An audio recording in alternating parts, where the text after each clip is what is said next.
नमस्कार, डेली 24 भारत देख रहे हैं आप। मैं हूं आपके साथ साहिल धुलिया। बुलेटिन की शुरुआत करेंगे। लखनऊ में आयोजित कैबिनेट बैठक में प्रदेश सरकार ने कई महत्वपूर्ण निर्णय लिए। बैठक के दौरान कुल 30 प्रस्तावों को मंजूरी दी गई, जिनका उद्देश्य प्रशासनिक व्यवस्था को अधिक पारदर्शी और प्रभावी बनाना है। इनमें स्टैंप एवं पंजीयन विभाग से जुड़ा एक अहम फैसला भी शामिल है। नए प्रावधान के अनुसार अब जमीन या संपत्ति की खरीद फरोख्त के समय विक्रेता की पहचान खतौनी के आधार पर सत्यापित की जाएगी और विक्रेता के लिए मिल्कियत का स्पष्ट प्रमाण देना अनिवार्य होगा। इसके अलावा नगर निगम सीमा के अंदर 2% विकास शुल्क लागू करने का निर्णय भी लिया गया है, जिससे शहरी क्षेत्रों के विकास कार्यों के लिए अतिरिक्त संसाधन उपलब्ध हो सकेंगे। बैठक में परिवहन व्यवस्था को मजबूत करने पर भी विशेष जोर दिया गया। मुख्यमंत्री ग्रामीण परिवहन योजना के अंतर्गत प्रदेश की 59,163 ग्राम सभाओं तक बस सेवा पहुंचाने की योजना को स्वीकृति मिली है। इसके लिए 28 सीटों वाली छोटी बसें संचालित की जाएंगी, ताकि ग्रामीण क्षेत्रों में रहने वाले लोगों को बेहतर और सुलभ परिवहन सुविधा मिल सके। साथ ही राज्य में ओला और उबर जैसी कैब सेवा देने वाली कंपनियों के लिए अनिवार्य पंजीकरण का नियम लागू किया गया है। इन कंपनियों को संचालित करने के लिए रजिस्ट्रेशन कराना होगा और हर 5 वर्ष में इनका नवीनीकरण भी कराना पड़ेगा। कैबिनेट ने काशीराम आवास योजना से संबंधित प्रस्ताव को भी मंजूरी दे दी है। इसके तहत जिन आवासीय भवनों पर अवैध कब्जा है, उन्हें खाली कराकर इमारतों की मरम्मत और पेंटिंग कराई जाएगी। इसके बाद इन आवासों को अनुसूचित जाति और अनुसूचित जनजाति के पात्र परिवारों को आवंटित किया जाएगा। इसके अतिरिक्त सरकारी कर्मचारियों की जवाबदेही बढ़ाने के उद्देश्य से यह भी तय किया गया है कि सभी कर्मचारियों को हर वर्ष अपनी संपत्ति का विवरण देना अनिवार्य होगा। अगर कोई कर्मचारी 6 महीने के मूल वेतन से अधिक का निवेश करता है तो उसकी जांच भी कराई जाएगी। इन निर्णयों को प्रशासनिक पारदर्शिता और जनहित की दिशा में महत्वपूर्ण कदम माना जा रहा है। वहीं सहारनपुर के देवबंद क्षेत्र में देर रात पुलिस और अपराधियों के बीच मुठभेड़ की घटना हुई। पुलिस ने सूचना के आधार पर कार्रवाई करते हुए 25,000 रुपए का इनामी आरोपी गौकश नासिर को पकड़ने का प्रयास किया। जवाबी फायरिंग के दौरान आरोपी के पैर में गोली लगी और वो घायल हो गया। उसे तुरंत नियंत्रित कर पुलिस ने गिरफ्तार कर लिया। पुलिस ने आरोपी के कब्जे से 315 बोर का तमंचा, कारतूस और बिना नंबर प्लेट वाली बाइक बरामद की। मुठभेड़ के दौरान उसका एक साथी अंधेरे का फायदा उठाकर मौके से फरार हो गया, जिसकी तलाश में पुलिस अब भी कॉम्बिंग कर रही है। जानकारी के अनुसार गिरफ्तार आरोपी पर सहारनपुर जिले के कई थानों में गौकशी से जुड़े आधा दर्जन से ज्यादा मुकदमे दर्ज हैं। पुलिस ने इस कार्रवाई को गंभीर बताया है और कहा है कि फरार साथी की पकड़ के लिए क्षेत्र में अभियान चलाया जा रहा है। वो मुठभेड़ स्थानीय सुरक्षा और कानून व्यवस्था के दृष्टिकोण से महत्वपूर्ण मानी जा रही है, क्योंकि ऐसे अपराधी खुलेआम हिंसा और अवैध गतिविधियों में शामिल थे। उधर संभल जिले के चंदौसी क्षेत्र में सरकारी जमीन पर बिना प्रशासनिक अनुमति के डॉक्टर भीमराव अंबेडकर की प्रतिमा लगाए जाने का मामला सामने आया है। यह घटना थाना बनियाठेर क्षेत्र के गांव बेरी खेड़ा की है, जहां लगभग 4 दिन पहले एससी समाज के कुछ लोगों ने सरकारी भूमि पर अंबेडकर की प्रतिमा स्थापित कर दी। जब इस बात की जानकारी गांव के अन्य लोगों को हुई तो उन्होंने प्रशासन को इसकी शिकायत दी।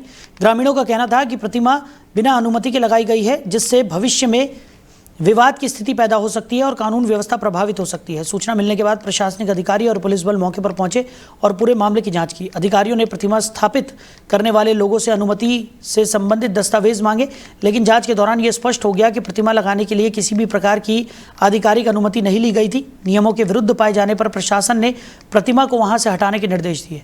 इसके बाद पुलिस ने प्रतिमा को हटवाकर वाहन में रखवाया और थाने में सुरक्षित रखवा दिया।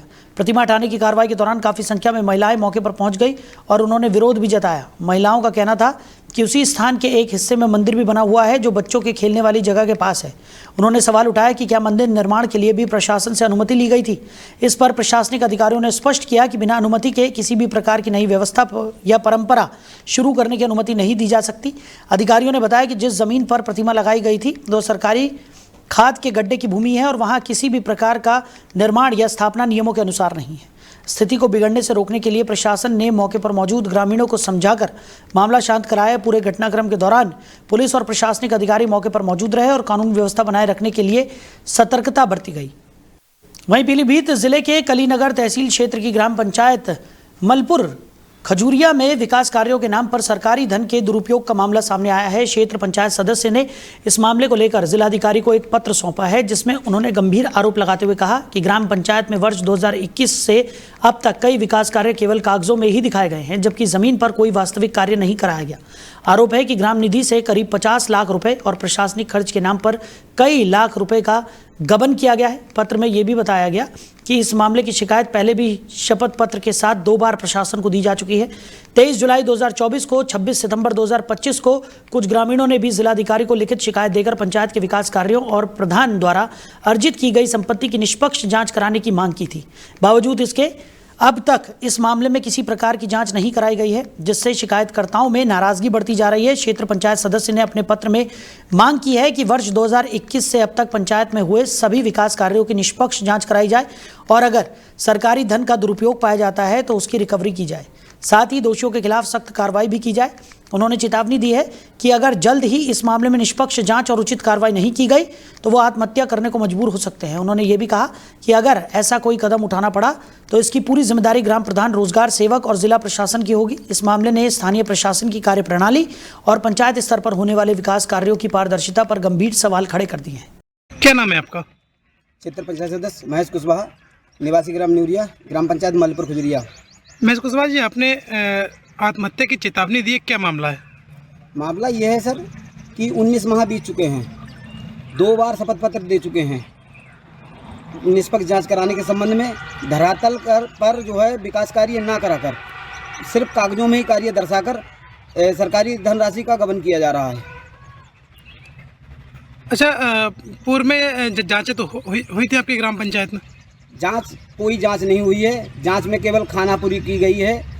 जांचकर्ता जो है अचल कुमार मिश्रा, लोक निर्माण विभाग अधिकारी संगप्रिय गौतम आए थे और जांच जो है नहीं की इन्होंने। उसकी शिकायत जो है हमने एसडीएम महोदय से उसी दिन शिकायती पत्र देकर की है। अच्छा, आपने ये भी आरोप लगा कि ग्राम प्रधान ने अवैध संपत्ति भी बनाई है इसमें? वर्ष 2015-16 में उन्हें इंदिरा आवास मिला था पूर्व प्रधान सूरज गौतम जी के माध्यम से। आज उनके पास करोड़ों की संपत्ति है, क्योंकि वर्ष 2015-16 में उनका छप्परपोश घर था।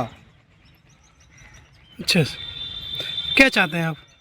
मैं ये चाहता हूँ कि जो भी इन्होंने कार्य कराए हैं, धरातल पर कार्य ना कराकर पैसा गबन किया है, उसकी रिकवरी कराई जाए और जो है यदि रिकवरी नहीं हुई तो मैं आत्महत्या कर लूँगा। उसके जिम्मेदार ग्राम प्रधान पति शिव कुमार, रोजगार सेवक ताराचंद और जिला प्रशासन अधिकारी होंगे। वहीं मथुरा जिले के जैत थाना क्षेत्र के बाटी गांव में एक ढोंगी व्यक्ति का काला सच सामने आने के बाद इलाके में हड़कंप मच गया। आरोप है कि वो व्यक्ति बच्चों के साथ घिनौनी हरकतें करता था। जब स्थानीय लोगों को उसकी हरकतों की जानकारी हुई तो गांव में भारी आक्रोश फैल गया। लोगों ने तुरंत पुलिस को इस मामले की सूचना दी। सूचना मिलने पर पुलिस मौके पर पहुंची, लेकिन इससे पहले ही गुस्साए ग्रामीणों ने आरोपी को पकड़ लिया और उसकी जमकर पिटाई कर दी। घटना के दौरान पुलिस भी वहां मौजूद रही और किसी तरह स्थिति को नियंत्रित किया गया। बाद में पुलिस आरोपी को अपने साथ थाने ले गई, जहां उससे पूरे मामले को लेकर पूछताछ की जा रही है। घटना के सामने आने के बाद गांव के लोगों में काफ़ी नाराजगी है और वो आरोपी के खिलाफ सख्त कार्रवाई की मांग कर रहे हैं। पुलिस का कहना है कि मामले की गंभीरता से जांच की जा रही है और सभी तथ्यों को ध्यान में रखते हुए आगे की कानूनी कार्रवाई की जाएगी। वहीं अलीगढ़ में एक दर्दनाक सड़क हादसा सामने आया है, जिसमें एक युवक की जान चली गई। ये घटना बन्ना देवी थाना क्षेत्र के खैर बाईपास रोड पर हुई। बताया जा रहा है कि एक तेज रफ्तार ट्रक ने बाइक सवार युवक को टक्कर मार दी और उसे कुचल दिया। टक्कर इतनी जबरदस्त थी कि युवक ने मौके पर ही दम तोड़ दिया। हादसे के बाद इलाके में अफरा तफरी मच गई और आसपास मौजूद लोग घटनास्थल पर एकत्रित हो गए। घटना के बाद ट्रक चालक वाहन को मौके पर ही छोड़कर फरार हो गया। स्थानीय लोगों ने तुरंत पुलिस को सूचना दी। सूचना मिलते ही पुलिस टीम मौके पर पहुंची और स्थिति का जायजा लिया। पुलिस ने शव को अपने कब्जे में लेकर आवश्यक कानूनी प्रक्रिया पूरी की और पोस्टमार्टम के लिए भेज दिया। फिलहाल पुलिस घटना की जांच में जुटी है और फरार ट्रक चालक की तलाश की जा रही है। साथ ही आसपास लगे सीसीटीवी कैमरों की मदद से भी मामले की जानकारी जुटाने का प्रयास किया जा रहा है, ताकि दुर्घटना के कारणों का पता लगाया जा सके और आरोपी को जल्द गिरफ्तार किया जा सके। वहीं अंबेडकर नगर में जमीन को लेकर विवाद का मामला सामने आया है, जिसमें प्रशासनिक आदेश के बावजूद निर्माण कार्य जारी रहने का आरोप लगाया गया है। पीड़ित मोहित वर्मा ने इस संबंध में जिलाधिकारी से शिकायत करते हुए कार्रवाई की मांग की है। उनका कहना है कि उप जिलाधिकारी की ओर से नकल स्थगन का आदेश जारी होने के बाद भी विपक्षी पक्ष खुलेआम निर्माण कार्य करवा रहा है और जमीन पर कब्जा करने का प्रयास किया जा रहा है। मोहित वर्मा का कहना है कि वो ग्राम रानीपुर थाना बेवाना का निवासी है और गाटा संख्या 1179 में उसका हिस्सा दर्ज है। इस जमीन में अन्य बेनामीदार भी शामिल हैं। आरोप है कि उनमें से एक व्यक्ति बिना बंटवारे के ही जमीन पर निर्माण करवा रहा है। पीड़ित का कहना है कि प्रशासनिक आदेश के बावजूद निर्माण कार्य नहीं रोका जा रहा और इस मामले में स्थानीय थाने की भूमिका पर भी सवाल उठाए गए हैं। पीड़ित ने जिलाधिकारी से गुहार लगाई है कि मामले की निष्पक्ष जांच कराकर अवैध निर्माण और कब्जे को तुरंत रोका जाए। उनका कहना है कि अगर समय रहते कार्रवाई नहीं हुई तो विवाद और बढ़ सकता है। इस पूरे मामले को लेकर पीड़ित ने मीडिया से बातचीत में अपनी समस्या और प्रशासन से न्याय की उम्मीद भी जताई है। उसके बाद ये सोमाली पर फ़ोन करते हैं, फ़ोन नहीं उठाते हैं और फ़ोन उठा के भी कहते हैं मैं पुलिस 5 मिनट बाद भेज रहा हूँ, 5 मिनट बाद भेज रहा हूँ। उसके बाद अगला पार्टी काम करवाती है। यही मामला है। मुख्यमंत्री से क्या मांग करेंगे आप? मुख्यमंत्री जी से क्या मांग करेंगे? न्याय मिले। क्या आश्वासन मिला आपको? आश्वासन मिला, एसडीएम साहब ने फ़ोन किया। उसके बाद कैंट प्रधान कांस्टेबल को वहाँ संरक्षित किया जाए, जो उस पर निर्माण न किया जाए पुनः। और इसके बाद जो लेखपाल और प्रधान द्वारा जो पैमाइश कराई जाए। आज जरूर कर लीजिएगा। किसके द्वारा मारपीट हुई है? सुनील यादव। किस चीज को लेकर? जमीनी विवाद से दिक्कत हुई है। तो आप 15-20 आदमी लेकर बाहर से आए, फायरिंग भी किए और इसके बाद जो मारपीट हुई, हम लोग बचत बने उसका बंद करावे गए, देखे मार के हाथ। नाम क्या है आपका? विजय नारायण। किस गांव का मामला है? तारापुर कल्याणपुर। थाना कौन सा है? मालीपुर। मामला सर जो हमारे भाई हैं, जमीनी विवाद है। तो सुनील यादव गुंडा बुलवा के वहाँ डेली मारपीट करवाने के चक्कर में रहते हैं और कहते भी हैं जिससे जाके कहना हो कह लो, हमें कोई डर नहीं है। कई लोग को चोट आई है। सर पैसा लिए हैं, वो तो सुनते ही नहीं, सोचते हैं कि 302 हो जाएगा तब भी वो नहीं आएंगे। कितने लोग को चोट आई है? सर 4-5 लोगों को चोट आई है और अभी भी धमकी दे रहे हैं कि मारेंगे जरूर, चाहे जहाँ मिल जाओगे। उसके बाद वहीं अमरोहा जनपद के बछरायू थाना क्षेत्र में पुलिस और गौकशी के आरोपी के बीच मुठभेड़ का मामला सामने आया है। पुलिस को सूचना मिली थी कि हाल ही में हुई गौकशी की घटना में शामिल एक आरोपी ऑटो से अपने गांव की ओर जा रहा है। सूचना के आधार पर पुलिस ने बछरायू दयोटी रोड पर चेकिंग अभियान चलाया और संदिग्ध वाहन को रोकने का प्रयास किया। पुलिस को देखते ही आरोपी घबराकर ऑटो को खेत में छोड़कर भागने लगा और खुद को गिरता देख पुलिस पर फायरिंग कर दी। इस दौरान गोली थानाध्यक्ष के बेहद करीब से गुजर गई, जिससे वो बाल बाल बच गए। पुलिस ने स्थिति को संभालते हुए जवाबी कार्रवाई की। फायरिंग के दौरान आरोपी के पैर में गोली लग गई, जिससे वो घायल होकर गिर पड़ा और पुलिस ने उसे मौके पर ही गिरफ्तार कर लिया। घायल आरोपी को उपचार के लिए अस्पताल भेजा गया। तलाशी के दौरान उसके पास से 315 बोर का तमंचा, एक खोखा, एक कारतूस, 2 छुरी और एक चापड़, एक सूजा, लकड़ी का गुटखा और एक ऑटो बरामद किया गया। पूछताछ के दौरान आरोपी ने स्वीकार किया कि 7 और 8 मार्च की रात डेयोटी मोड़ के पास आवारा गौवंश का कटान किया गया था। पुलिस रिकॉर्ड के अनुसार आरोपी के खिलाफ पहले से भी गौवध अधिनियम और आर्म्स एक्ट सहित कई गंभीर मामले दर्ज हैं। पुलिस ने आरोपी के खिलाफ संबंधित धाराओं में मुकदमा दर्ज कर आगे की कानूनी कार्रवाई शुरू कर दी है और मामले की गहराई से जांच की जा रही है। दिनांक 8 मार्च को थाना बछरायू क्षेत्र में ढ्योटी मोड़ के पास मंसूर का तालाब के नज़दीक में कुछ गौवंश के अवशेष प्राप्त हुए थे, जिसके संबंध में थाना बछरायू पर एक अभियोग 38/26 अंतर्गत धारा 3/5 का 8 CS एक्ट पंजीकृत किया गया था। इसके संबंध में पुलिस ने आसपास जब CCTV की जानकारी की तो वहाँ पर एक सफ़ेद नीले रंग का टेम्पो का मूवमेंट देखा गया था। पुलिस के द्वारा और सघनता से जब उसमें पड़ताल की गई तो उसमें जाकिर सनोफ कल्लू नाम के व्यक्ति का नाम प्रकाश में आया। उसके 2 अन्य साथियों के साथ वहाँ पर उसने घटना की थी। पुलिस सरगर्मी से उसकी तलाश में लगी थी। पुलिस को आज सूचना प्राप्त हुई कि ये जाकिर बछरायू से ढ्योटी की ओर इसका मूवमेंट है। पुलिस ने वहाँ पर अपनी चेकिंग लगाई पूरी सतर्कता के साथ में। ये जिस टेम्पो से इसने घटना कारित की थी उसी टेम्पो से ये आता हुआ दिखाई दिया। पुलिस ने उसको रोकने के लिए कहा, जिस क्रम में उसने पुलिस के ऊपर फायर किया। पुलिस की तरफ से जवाबी फायरिंग हुई, जिसमें इसके बाएं पैर में गोली लगी है। ये घायल हुआ, तत्काल इसको वहाँ से अस्पताल भिजवाया गया है। प्रारंभिक जानकारी के अनुसार इसने अपने 2 अन्य साथियों के साथ वहाँ पर ये घटना कारित की थी। इसके कब्जे से वहाँ पर एक 315 बोर का तमंचा, एक महजिंदा कारतूस, 3000 रुपये और कुछ गौकशी के औजार इसके टेम्पो से वहाँ बरामद हुए हैं। इस प्रकार आज ये पुलिस मुठभेड़ में इसकी थाना बछरायू द्वारा गिरफ्तारी की गई। वहीं उत्तर प्रदेश के बागपत जनपद के बड़ौत क्षेत्र में UGC के नए समानता नियमों के विरोध में सवर्ण समाज के लोगों ने प्रदर्शन किया। कोताना रोड स्थित एक आवास पर बड़ी संख्या में लोग एकत्रित हुए और इसके बाद हाथों में बैनर और पोस्टर लेकर सड़कों पर उतर आए। सैकड़ों लोगों ने जुलूस निकालते हुए सरकार के खिलाफ नारेबाजी की और यूजीसी के नए नियमों को वापस लेने की मांग की। प्रदर्शनकारी जुलूस के रूप में आगे बढ़ते हुए बड़ौत तहसील पहुंचे, जहां उन्होंने धरना शुरू कर दिया। धरने के दौरान वक्ताओं ने कहा कि हाल ही में लागू किए गए समानता से जुड़े नियम समाज में नई तरह की असमानता पैदा कर सकते हैं। उनका कहना था कि उच्च शिक्षण संस्थानों में भेदभाव को रोकने के नाम पर लाए गए इन प्रावधानों से समाज के अलग अलग वर्गों के बीच दूरी बढ़ने की आशंका है। प्रदर्शनकारियों ने मांग की है कि नियमों पर पुनर्विचार किया जाए और सरकार इस संबंध में उचित निर्णय ले। धरने में शामिल कई वक्ताओं ने कहा है कि अगर इन नियमों को वापस नहीं लिया गया तो आंदोलन आगे भी जारी रहेगा। उनका कहना था कि समाज के सभी वर्गों के साथ समान व्यवहार होना चाहिए और ऐसे किसी भी नियम से बचना चाहिए जिससे समाज में विभाजन की स्थिति पैदा हो। प्रदर्शन शांतिपूर्ण तरीके से किया गया और प्रशासनिक अधिकारियों को ज्ञापन सौंपकर अपनी मांगों से अवगत कराया गया।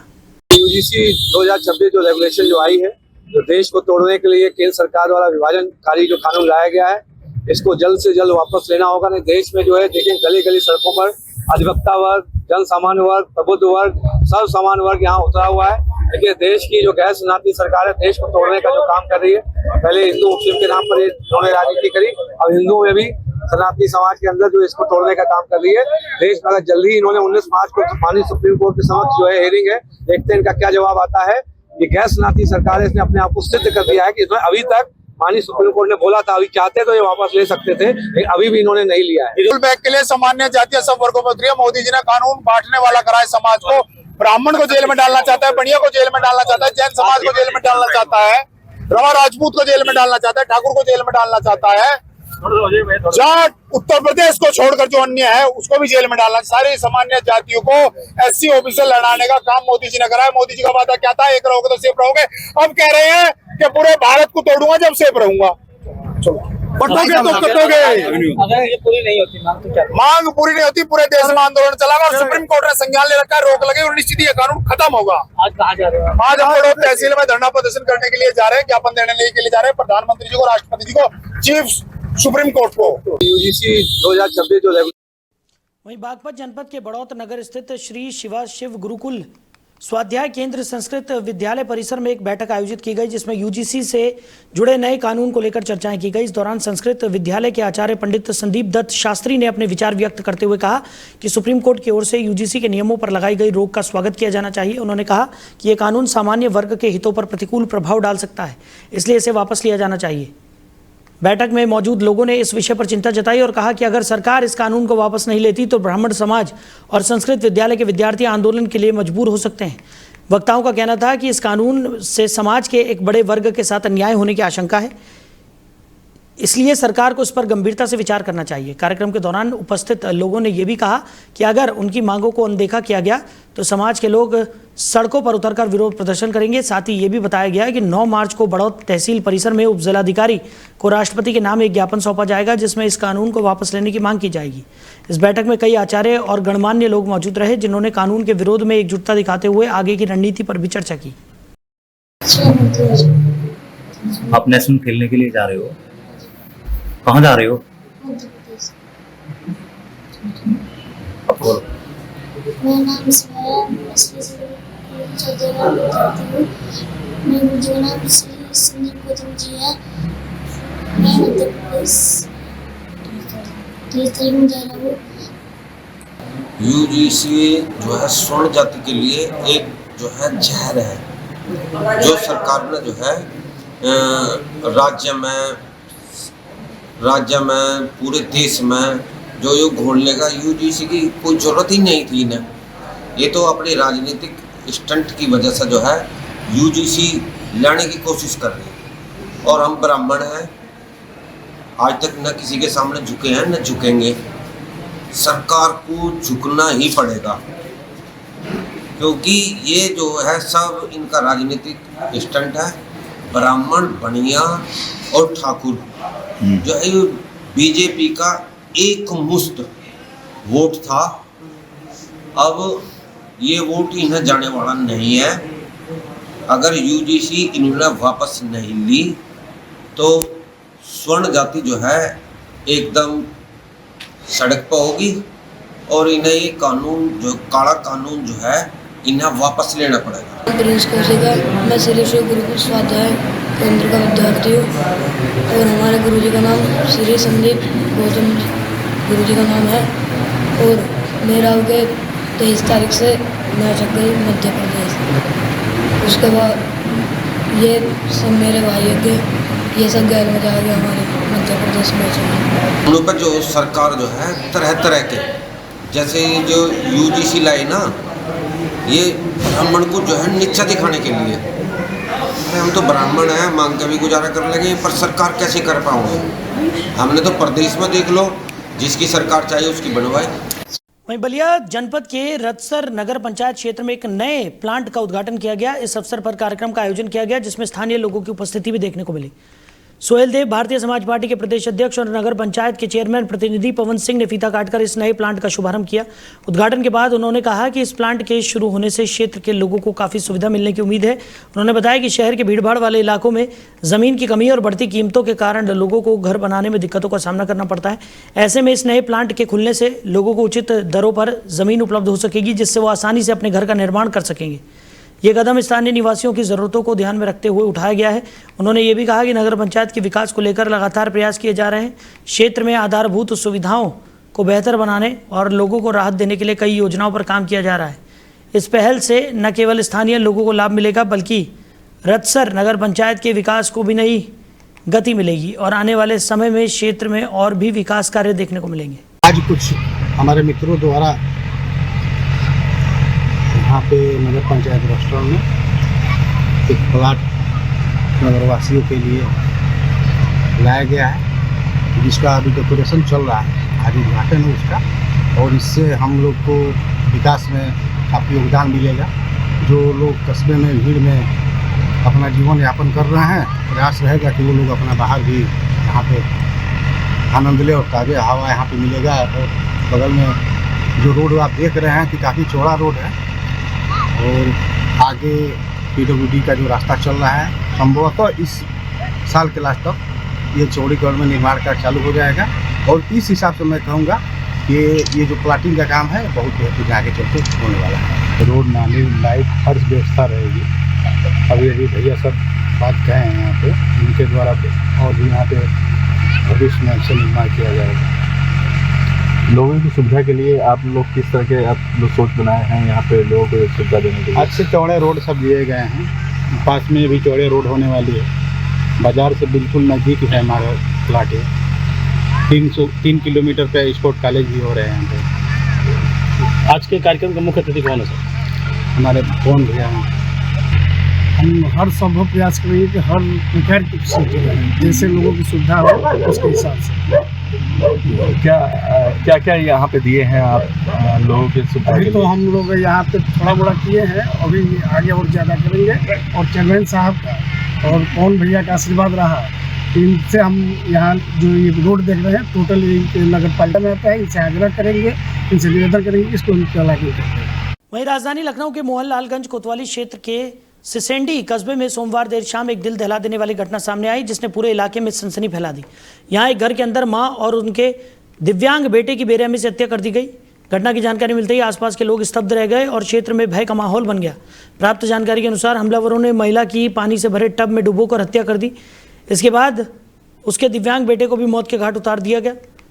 इस दौरे हत्याकांड की खबर मिलते ही स्थानीय लोगों की भीड़ घटनास्थल के आसपास जुटने लगी। सूचना मिलने पर पुलिस टीम तुरंत मौके पर पहुंची और पूरे घर साथ ही आसपास के क्षेत्र का निरीक्षण किया।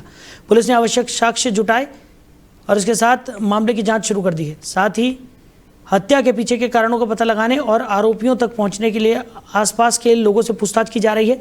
इस घटना ने क्षेत्र की सुरक्षा व्यवस्था को लेकर भी कई सवाल खड़े कर दिए हैं। वहीं मड़ावरा क्षेत्र में जमीन को लेकर चल रहे विवाद के चलते एक 36 वर्षीय युवक की मौत का मामला सामने आया है। बताया जा रहा है कि युवक ने विषैले पदार्थ का सेवन कर लिया था।